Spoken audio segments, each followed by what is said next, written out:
66권 성경 중 첫 번째 책인 창세기를 통해서 우리가 계속 은혜를 나누고 있습니다. 오늘 제목은 믿음의 승리자이며 본문 말씀은 창세기 22장 1절과 2절 말씀입니다. 우리 두 구절 같이 봉독하기 원합니다. 같이 읽죠. 시작.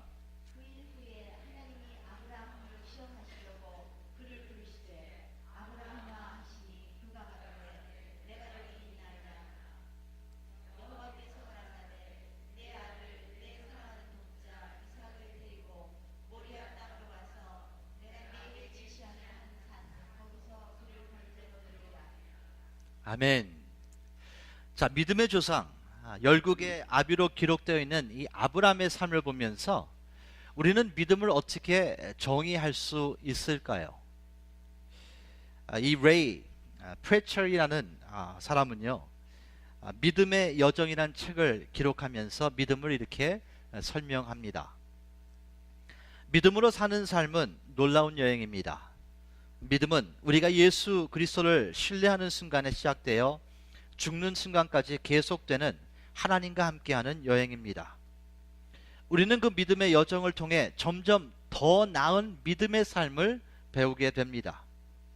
더 나은 믿음의 삶이란 우리가 통제하지 못했던 것들에 대한 통제권을 포기하는 법을 배워나가는 것입니다. 성경에 보게 되면 믿음에 시작해서 믿음에 이른다 그랬거든요. 그 이야기를 지금 하는 거예요. 하나님 말씀을 쫓아 자신의 고향을 떠난 아브라함은 믿음의 여정이 시작됩니다. 근데 이 아브라함의 삶은 믿음의 굴곡이 있었지요. 믿음으로 출발했지만 기근을 만나는 순간 하나님께서 말씀하지도 않았는데 상황에 밀려서 가나안 땅을 떠나서 애굽으로 가게 됩니다. 그리고 그 애굽에서 사실 자신이 사랑하는 아내를 갖다가 누이라고 하는 그 비겁자의 삶을 경험하기도 하죠. 그러나 감사하게도 하나님께서는 그 위기마다 때때마다 아브라함과 사라를 건져 주십니다. 또한 풍족함이 원인이 돼서 같이 살았던 조카 롯과 헤어지는 상황도 직면하게 되죠. 롯은 소돔과 고모라로 향했던 그는 그 주위의 나라의 싸움에 휘말려서 자신의 있는 모든 것을 빼앗겼지만 아브라함은 조카기 때문에 그를 구원하기 위해서 자신이 갖고 있는 사병 318명을 가지고 구호출을 하죠. 사실 나라와 대적하는 거기 때문에 힘든 싸움이었지만 하나님께서 허락하셔서 롯을 구원해 옵니다. 그런데 비록 성공을 했지만 아브라함은 허탈감과 두려움에 싸우게 돼요. 왜냐하면 그들이 다시 와서 자기를 죽이면 자신은 죽을 수밖에 없는 상황에 직면하기 때문이죠. 이때 하나님께서 다시 오십니다. 그 두려움을 아시고 그러면서 이렇게 말씀하시죠. 나 여호와 하나님은 너의 방패요 너의 지극히 큰 상급이라. 그러면서 위로와 격려를 해 주세요. 그러면서 말씀을 주시면서 하나님이 원하셨던 것은 아브라함이 믿음을 갖기 원하시죠. 자, 그 말씀을 들었던 아브라함은 질문을 하게 됩니다. 뭐냐면 그 믿음으로써 일단 두려움은 떠나갔지만 자신이 내면 안에 고민하고 있었던 문제가 있었기 때문에 하나님께 나아가죠. 그것은 아브라함은 자식이 없었다는 거예요. 그래서 하나님께 물어보죠. 그래서 하나님께서 그에게 너에게 후사를 주신다는 약속을 다시 한번 하면서 그 말씀을 믿으니까 하나님께서 그 말씀을 믿었기 때문에 아브라함을 의로 여기셨다고 성경은 기록합니다. 이제 시간이 흘러서 그가 나이가 85살이 됩니다. 근데 사레는 자신의 여종 하갈과 남편의 동침을 권면하게 되죠.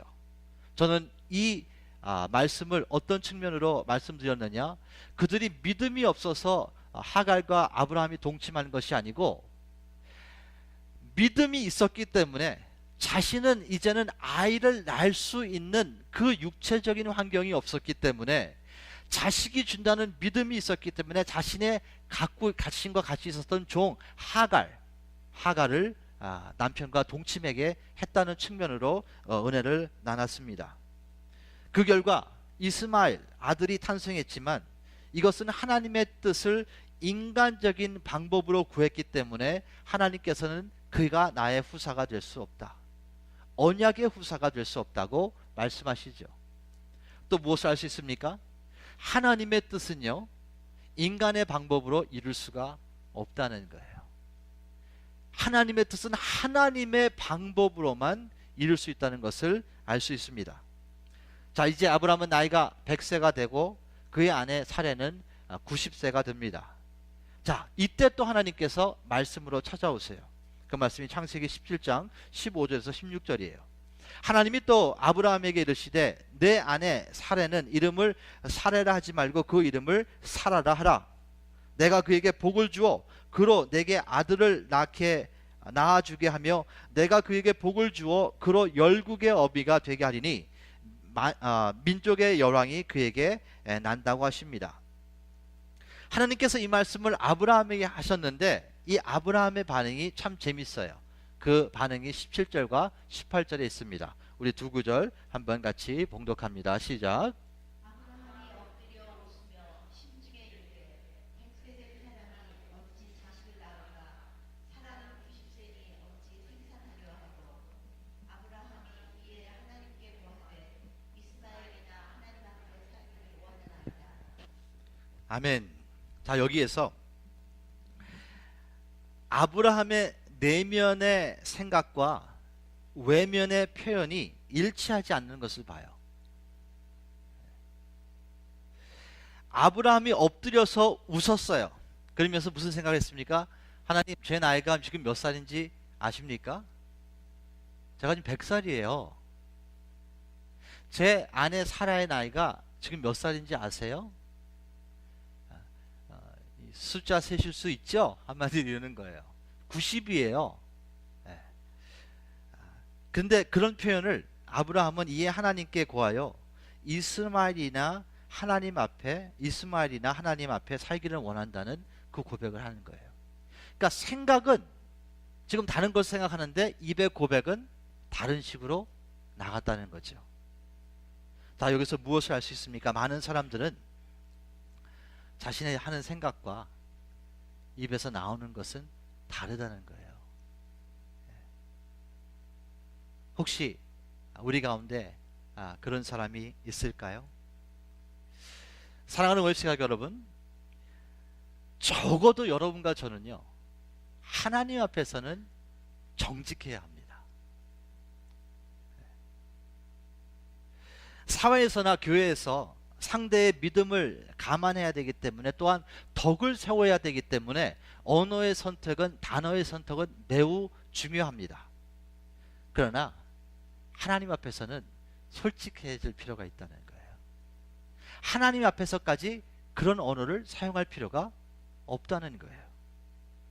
힘들면 힘들다고 하나님한테 말씀드리면 되는 거예요. 싫으면 싫다고 말씀해 주시고, 믿음이 없으면 믿음을 달라고 그냥 구하시고, 헌신하고 싶은 마음이 없으면 헌신하고 싶은 마음을 달라고 구하시면 돼요. 영원 사랑이 없으면, 영원 사랑이 없기 때문에 하나님, 그 영원 사랑하는 마음을 좀 주세요, 그렇게 구하시면 된다는 거예요. 심지어 하나님 사랑이 안 되면, 하나님, 저 하나님 사랑 이야기 좀 해주세요, 이렇게 솔직하게 하나님 앞에서 우리는 이야기할 수 있어야 된다는 거죠. 자, 이 아브라함의 이런 모습을 보시면서 하나님께서는 다시 말씀으로 그에게 다가가십니다. 그 말씀이 19절이에요. 우리 19절 한번 같이 읽겠습니다. 시작. 하나님이 가라사대 아니라 내 아들 사라가 정령 내게 아들을 낳으리니 너 이름을 이삭이라 하라. 내가 그와 내 언약을 세우리니 그의 후손에게 영원한 언약이 되리라. 아멘. 다시 한번 말씀을 주시면서 믿음을 요구하시는 하나님을 볼 수 있습니다. 자, 이제 하나님께서는 이 사건이 있은 후에, 시간이 어느 정도 흐른 후에 또 아브라함을 찾아오세요. 자, 그런데 이번에는 하나님께서 아브라함을 찾아온 목적이 아브라함이 아니고 사라인 것을 알 수 있습니다. 창세기 18장 9절과 10절, 11절에 이런 말씀이 있어요. 그들이 아브라함에게 이르되 내 아내 사라가 어디 있느냐? 대답하여 장막에 있나이다. 그가 가라사대 기한이 이를 때에 내가 정녕 내게로 돌아오리니 내 아내 사라에게 아들이 있으리라 하시니 사라가 그 뒤 장막 문에서 들었더다. 자, 사라가 어디 있느냐고 하나님이 찾으십니다. 대답하여 장막에 있습니다. 그때 사라에게 말씀하시는 거죠. 내 아내 사라가 아들이 있을 거다. 그랬더니 사라가 장막 뒤에서 그 말씀을 들은 거예요.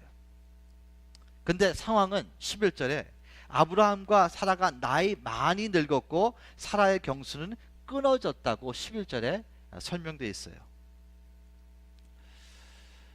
하나님의 뜻을 이루기 위해선 하나님께서는 아브라함의 믿음도 필요하셨지만 사라의 믿음도 필요했다는 것을 우리는 알 수 있다는 거예요. 아브라함만 믿음만 가지고는 열국의 아버지가 못 되는 거예요. 믿음의 조상이 못 되는 거예요. 왜? 부부는 둘이 아니고 하나라고 하나님께서 말씀하셨기 때문이죠. 열국의 아비가 있으면 열국의 어미가 하나님은 필요했기 때문에 이제 사라에게 그 말씀을 주신 거예요. 아브라함과 사라가 믿음으로 하나 될 때에 아들 이삭이 태어날 수 있었기 때문에 사라한테 말씀하시는 거예요. 비록 이들은 나이가 많았고 특히 사라는 경수가 끊어졌지만 보이는 상황을 믿지 말고 나의 말씀을 믿으라고 사라에게 찾아오신 거예요. 하나님께서는 이 믿음을 두 부부에게 심어주시기 위해 말씀하시고 찾아오신 거예요. 부부가 한 믿음으로 합력해야지만 하나님의 뜻을 이룰 수 있는 그 목적이 하나님에게는 계셨기 때문에 사라에게 말씀하시는 거죠. 부부가 한 믿음으로 합력하시는, 그러므로 하나님의 뜻을 이루시기는 우리 모두가 되시기를 예수님의 이름으로 축원합니다. 또한 우리 OFC가 제 믿음으로만은 우리가 하나님이 OFC를 통해서 이루고 싶은 그 뜻을 이룰 수 없어요. 우리의 모든 믿음이 하나가 됐을 때 하나님께서 이룰 수 있는 그 하나님의 특별한 선한 뜻이 있다는 거죠. 우리 모두 믿음으로 하나가 되시는 우리 모두가 되시기를 예수님의 이름으로 축원합니다. 자, 이렇게 하나님이 말씀하셨는데 이제 사라의 반응을 보기 원합니다. 12절에서 15절이에요. 사라가 속으로 웃고 이르되 내가 노쇠하였고 내 주인도 늙었으니 내게 어찌 낙이 있으리요. 여호와께서 아브라함에게 이르시되 사라가 왜 웃으며 이르기를 내가 늙었거늘 어떻게 아들을 낳으리라 하느냐. 여호와께 능치 못한 일이 있겠느냐. 기한이 이를 때에 내가 내게로 돌아오리니 사라에게 아들이 있으리라. 우리 15절 같이 읽기 원합니다. 시작.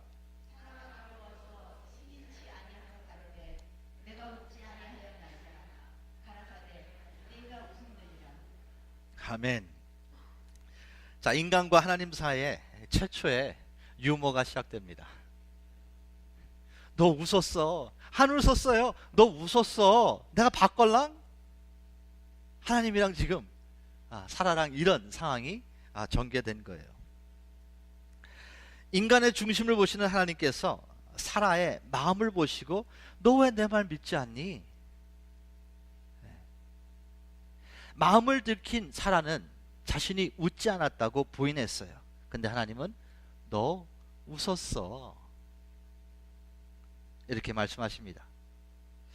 여기서 무엇을 알 수 있느냐? 대개 사람은요 마음을 들키면 거짓말해요. 마음을 딱 들키잖아요. 그러면 피하려고 그래요. 그리고 거짓말합니다.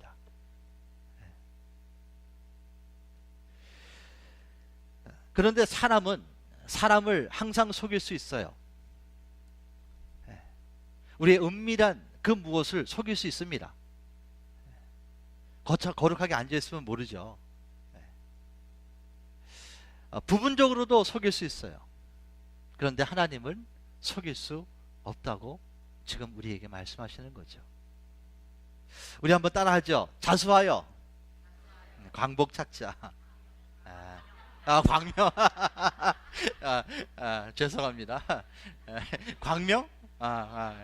자, 다시 자수하여 광명 찾자. 이거는 맞을 것 같아요. 다시 한번 따라하죠. 회개하여 용서받자. 이건 맞죠? 자, 그런데 여기서 좀 더 깊이 보면요, 아마도 사라는 나 안 웃었어요. 이 의미가 뭐냐면 자신이 외면으로 웃지 않았다는 거예요. 여기서 사라는 속으로 웃었어요. 또 아브라함과 같이. 그런데 하나님께서는 속으로 웃은 것을 보시고 너 웃었다는 거예요.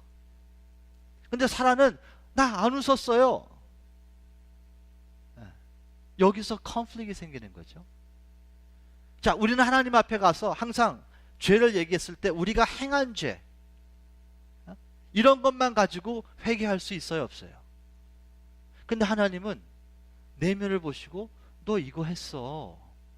나 안 했는데요? 너 이거 했어. 나 안 했는데요? 이럴 수 있다는 것이죠. 무엇을 알 수 있습니까? 외면보다 내면을 보시는 하나님, 외면보다 내면에 관심을 두시는 하나님을 우리가 인식해야 된다는 거예요. 자, 이제 이 상황을 영적인 측면으로 한 단계 더 깊이 나가서 분석하기 원합니다. 하나님께서는 아브라함과 사라에게 아들을 주기 위해서 25년을 기다리게 했었습니다. 맞습니까? 근데 아브라함과 사라는 초점이 아들에 있었지 믿음에 있지 않았어요.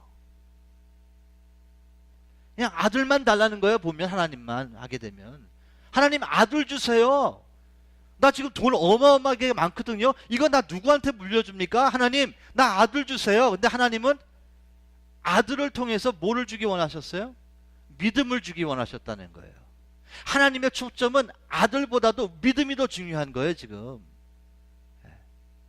이것을 하나님께서는 깨우쳐 주시기 위해서 두려울 때마다 찾아오셔서 말씀으로 주시고 믿음을 너 가지라는 거예요, 지금. 내 말에 그 언약의 말씀이 반드시 이루어진다는 그 믿음을 하나님께서는 아브라함과 사라에게 주기를 원하셨다는 거죠. 자, 이제 그 상황이 창세기 21장 1절부터 3절에 선포됩니다. 예수님께서 여호와께서 그 말씀대로 사라를 권고하셨고 여호와께서 그 말씀대로 사라에게 행하셨으므로 사라가 잉태하고 하나님의 말씀하신 기한에 미처 늙은 아브라함에게 아들을 낳으니 3절 같이 읽죠. 시작.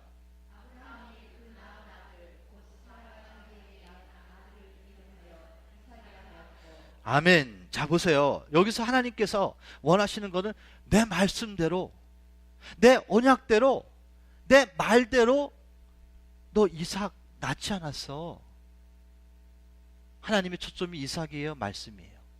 말씀이라는 거예요. 근데 많은 신앙인은 우리는 아들에게만 포커스를 맞출 경우가 있다는 거예요.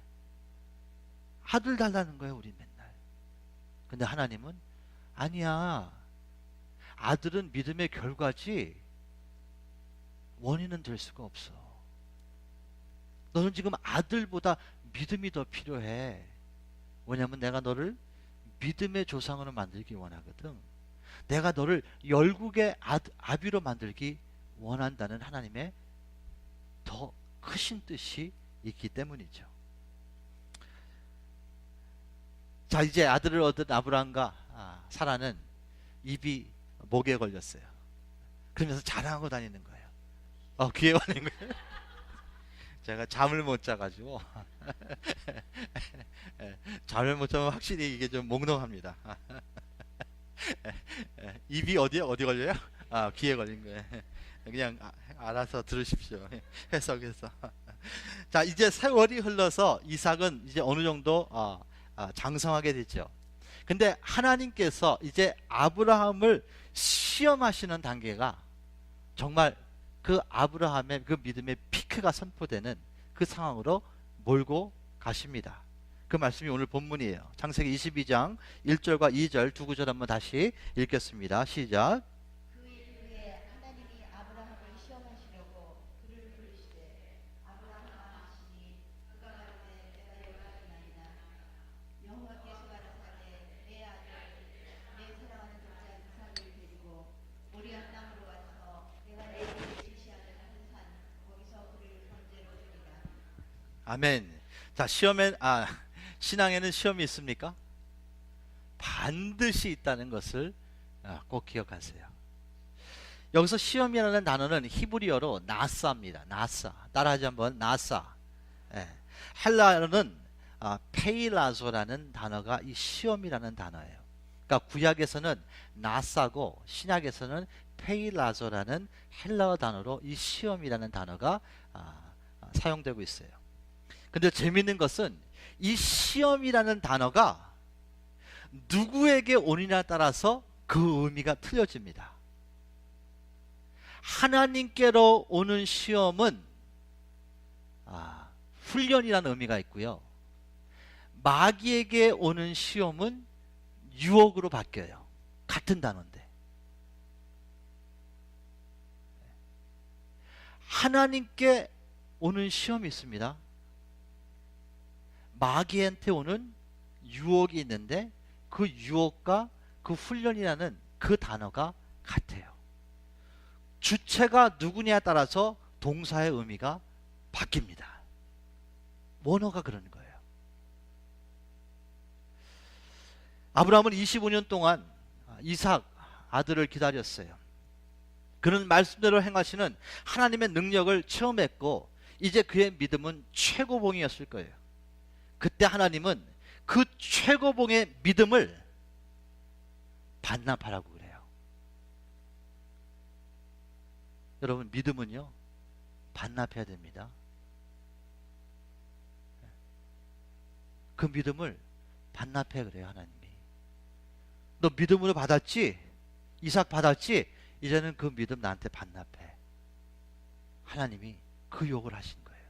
그게 시험이에요. 하나님께서는 너 아브라함 그 믿음을 이제 증명해봐 이렇게 말씀하십니다. 여기서 우리는 중요한 원리를 인식해야 돼요. 믿음은 축복을 받기 위해 필요합니다. 맞습니까? 그런데 믿음은 또한 하나님께 드리기 위해서 필요한 것을 인식해야 돼요. 하나님한테 11조 믿음 있어야 드려요. 믿음 없으면 죽었다 깨도 못 드립니다. 헌신, 믿음 있어야 헌신하는 거예요. 여러분은 축복을 받기 위해서 믿음을 사모하십니까? 아니면 하나님께 받은 것을 드리기 위해서 믿음을 사모하십니까? 아멘. 어떤 기독교인들은 신앙의 본질을 받음에 초점을 준다는 거예요. 받음에 초점을 둬요. 신앙을. 그러니까 매일 달라 그러죠. 하나님한테. 근데 어떤 기독교인은 받음에 초점 두지 않아요. 드림에 초점을 둡니다. 다른 거예요. 이건. 하나님은 둘 다 요구하시는 거예요. 축복과 시험은요 평행선이에요. 같이 오는 거예요. 축복을 받으면 그 축복 안에는 분명히 하나님이 주시는 시험이 따라옵니다. 그리고 그 시험 안에는 분명히 하나님이 예비하신 축복이 그 안에 있는 게 맞는 거예요. 예배는 은혜를 받기 위해서 나오는 의미도 맞지만 엄밀히 따지면 예배는 드리는 거예요. 내 자신을 드리는 거예요. 그게 예배입니다. 믿음은 받음을 위해서 필요하기도 하지만 엄밀히 따지면 믿음은 자신의 삶을 드리기 위해서 필요한 거예요. 여러분 그 받아가지고 뭐 하려고 그래요? 믿음 없으면 다 세상으로 가서 다 낭비하거든요. 그렇잖아요. 아브라함은 자신의 아들 이삭이 믿음의 후손이 될 것이라는 믿음이 충만하기 때문에 그 말씀을 듣고선 이제 서슴치 않고 아들을 번제물로 드리러 모리아 산으로 향하게 되는 거예요. 기다리지 않았어요. 그 말씀이 3절에 있습니다. 같이 한번 봉독합니다. 시작. 아브라함이 아침에 일찍이 일어나 낙에 안장을 들고 두 사람과 그 아들 이삭을 데리고 번제에 쓸 나무를 쪼개어 가지고 떠나 하나님이 자기에게 지시하신 곳으로 가더니 아멘. 우물쭈물하지 않았다는 거예요. 번제물이 무엇인 줄 아십니까? 번제물은요, 그 제사물을 죽여가지고 토막을 내야 돼요. 그리고 토막을 내고선 태워가지고 하나님께 드리는 그런 예배입니다. 번제물이. 근데 그 번제물의 대상이 지금 이삭이에요. 아브라함한테는. 자기 아들을 죽여서 토막을 내서 태워가지고 하나님께 드려야 되는 상황이에요.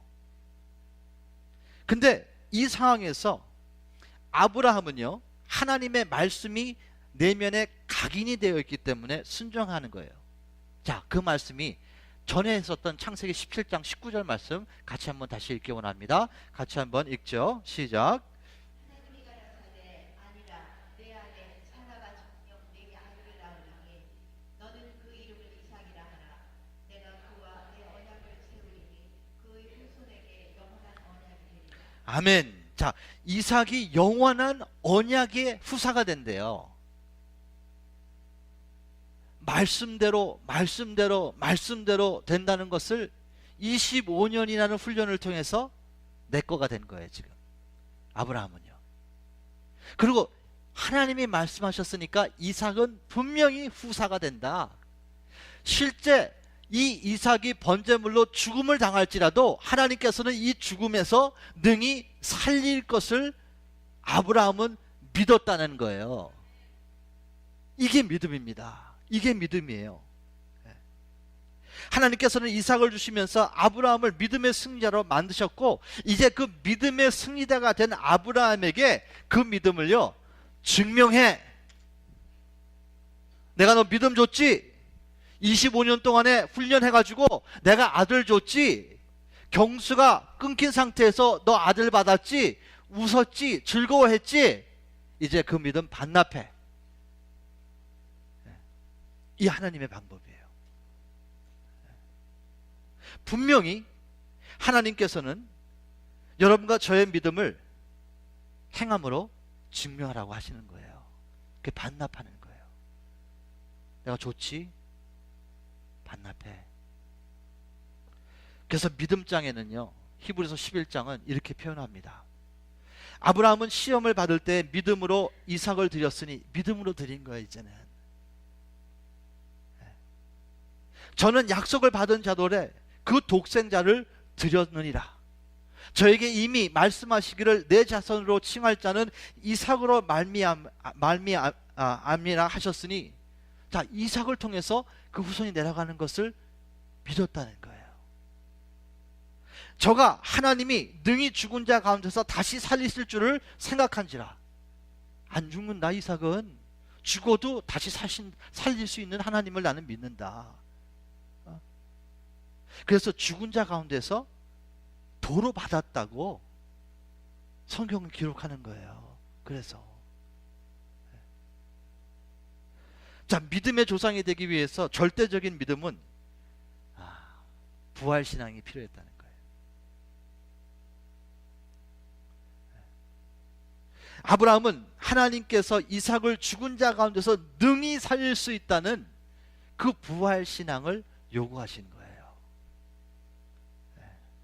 나를 믿는 자는 죽어도 살겠고 무릇 살아서 나를 믿는 자는 영원히 죽지 아니하리라. 이게 필요했기 때문에 이 부활신앙의 메시지를 아브라함에게 요구하신 거예요. 너 그리고 증명해. 우리가 어떻게 구원을 받습니까?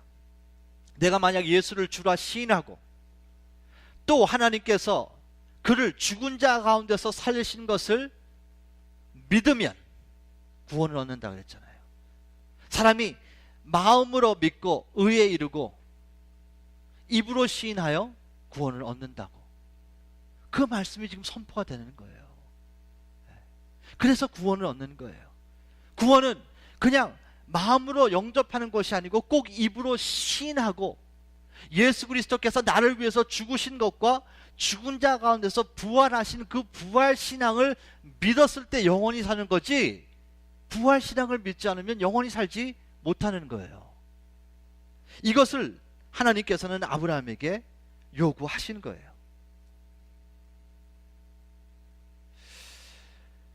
아브라함이 믿음의 조상이 되려면 자신의 독생자를 드리는 시험을 통과해야 됐다는 것이죠. 아브라함은 이 시험을 행함으로 통과합니다. 그리고 그는 믿음의 조상이 됩니다. 22장 12절 말씀에 이런 말씀이 있습니다. 같이 한번 봉독합니다. 시작. 사자가 가라사대 그 아이에게 내 손을 대지 말라. 아무리도 그에게 하지 말라. 내가 네 아들 내 독자라도 내게 아끼지 아니하였으니 내가 이제야 네가 하나님을 경외하는 줄을 아노라. 아멘. 자, 사업하시는 분들 크리스천 기업가가 되기 원하십니까? 그러면 분명한 시험이 있어요. 여러분 그거 패스 못하면 크리스천 기업이 될 수가 없어요. 크리스천 기업가라고 하면서 그냥 기업의 성장만을 바라본다면 아브라함이 그냥 이상만 바라보는 거와 다를 바가 없어요. 믿음이 있어야 되는 거예요. 반드시 하나님이 허락하시는 시험을 패스해야 이게 크리스천 기업이 됩니다. 예수님의 제자가 되기 원하십니까? 분명히 하나님의 시험이 있습니다. 믿음은요, 받음과 드림의 아름다운 균형을 통해서 장성한 분량까지 자라는 거예요. 사랑하는 오해시가 여러분, 이 믿음을 통해 하나님과 교제하시고 이 믿음을 통해 예수님의 형상으로 닮아가시는 여러분과 제가 되시기를 예수님의 이름으로 축원합니다. 아내분들은 하나님께서 돕는 배필이라고 하셨죠. 돕는 배필이라고 선포해 주시는 거예요. 말씀으로. 하나님이 이제는 너 증명해. 너 돕는 배필 맞아? 증명해. 남편에게 하나님이 예수 그리스도가 교회를 사랑과 같이 사랑하라고 그랬어요. 하나님이 남편에게 너 이제 증명해. 이 요구하시는 거예요. 믿음이 있을 때만 할 수 있는 거예요. 믿음이 있을 때만. 말씀을 마무리하기만 합니다. 사람은 사람을 항상 속일 수 있어요. 또한 부분적으로도 속일 수 있어요. 그러나 하나님은 속이지 못합니다. 그래서 우리는 정말 적어도 하나님 앞에서는 정직해야 됩니다. 솔직해야 됩니다. 그리고 하나님은요, 상황에 따라 움직이시는 분이 아니고요, 당신의 말씀을 따라서 상황을 만드시는 분이에요.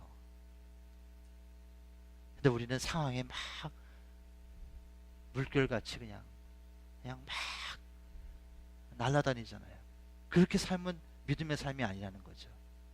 말씀을 잡고 상황을 확 잡으라는 거예요. 하나님이 내가 뒤에서 도와줄게. 그렇게 말씀하시는 거예요. 그리고 믿음은요, 축복을 받기 위해 필요한 확실히 영적인 도구입니다. 그건 맞습니다. 그러나 믿음은 또한 하나님께 드리기 위해서 필요한 특별한 선물입니다. 돈 아무리 벌어도요, 믿음 없으면 하나님한테 못 드려요. 그래서 믿음은 받음과 드림의 아름다운 균형을 통해서 장성한 분량까지 자라야 되는 거예요. 그리고 하나님께서는 우리의 믿음을 반드시 행함으로 증명하라고 하세요. 반드시 요구하십니다. 반드시 요구하세요. 그리고 그 행함이 증명되기 전까지 하나님은 완전 푸크레스를 주시지 않죠. 그리고 믿음을 통해 하나님과 교제하시고 예수님의 형상으로 닮아가십시오. 사랑하는 오십시가 여러분, 기독교인의 삶은 믿음의 삶입니다. 믿음으로 사는 삶은 놀라운 여행이죠. 믿음은 우리가 예수 그리스도를 신뢰하는 순간, 그분을 나의 구원주로, 주님으로, 왕으로 영접하는 순간에서 시작돼서 죽는 시간까지, 우리가 천국으로 이사가는 시간까지, 그 순간까지 계속되는 하나님과 하는 이 여행입니다. 우리는 이 믿음의 여정을 통해서 점점 더 나은 믿음으로 나아가야 됩니다. 더 나은 믿음의 삶이란 우리가 통제하지 못했던 육신의 정욕, 안목의 정욕, 이생의 자랑을 무너뜨리는 거예요. 이걸 믿음으로 무너뜨리는 거예요. 여러분의 능력으로 무너뜨리지 못해요. 하나님이 주시는 말씀을 붙잡았을 때 그 믿음으로 여러분의 육신의 정욕을 무너뜨리는 거예요. 여러분의 안목의 정욕을 여러분의 힘으로 무너뜨릴 능력이 없습니다. 이생의 자랑을 무너뜨릴 수 없어요. 그렇게 안 하려고 그래도 벌써 교제하기 시작하면 나를 벌써 나타내는 나를 보지 않습니까? 내가 했어요. 내가 이렇게 살았어요. 전에 나는 이거 하거든요. 알게 모르게 그렇게 내가 벌써 얘기하고 있다는 거예요. 그거 무너뜨릴 수 있는 힘은 믿음이에요. 그리고 믿음의 최고봉은요, 받음에 있는 게 아니고 드림에 있는 거예요. 드림에.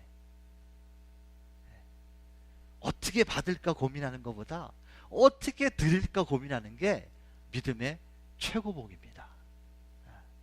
이런 믿음의 승리자가 되시는 여러분과 제가 되시기를 예수 그리스도 이름으로 축원합니다. 기도합니다.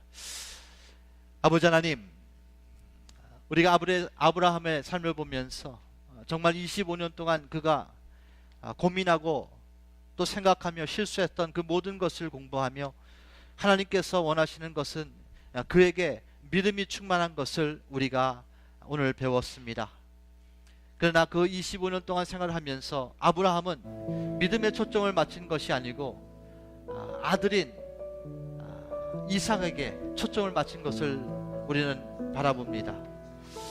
혹 우리의 신앙생활이 그런 것이 아닌가 우리가 점검하기 원합니다.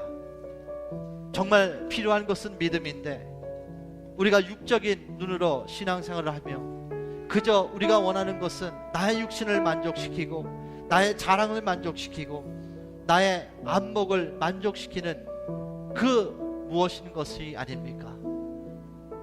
정말로 나를 점검할 수 있게 도와주시고 하나님의 은혜와 사랑 안에 믿음의 사람, 믿음의 승리자, 그리고 그 믿음을 증명할 수 있는 우리 모두가 될 수 있도록 축복하여 주시옵소서. 예수 그리스도 이름으로 기도합니다. 아멘.